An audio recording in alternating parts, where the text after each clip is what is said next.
যেভাবে ভাঙচুর হয়েছে আমি শব্দ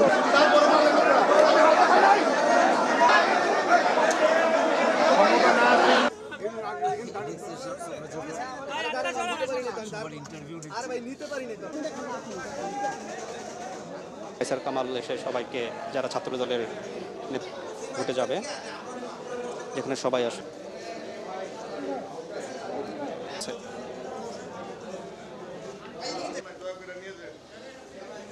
এবং তাদের সাথে আচ্ছা একটু বলো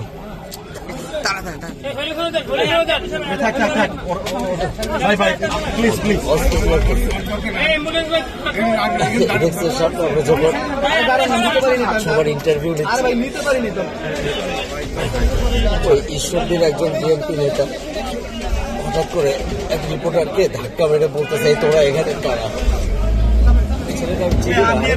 আমি জাস্ট প্রতিবাদ করে আমি বলছি যে আপনি কে এখানে, এটা বলার পরে এলো পাখির যে অবস্থা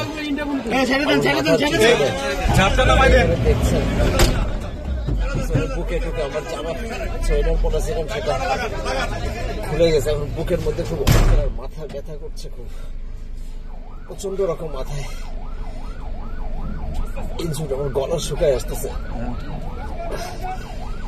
জাস্ট একটা রিপোর্টারকে আমরা সবাই দাঁড়ানো ছিলাম, বলছে যে তোরা কারা, আমি শুধু ওনাকে বলছি যে আপনি কে, এমন না আমি তুই করে কথা বলছি, কিচ্ছু না, জাস্ট প্রতিবাদ জানালাম সাথে সাথে। আর বাকিটা তো আপনারা দেখছেন আপনাদের সামনে কি অবস্থা।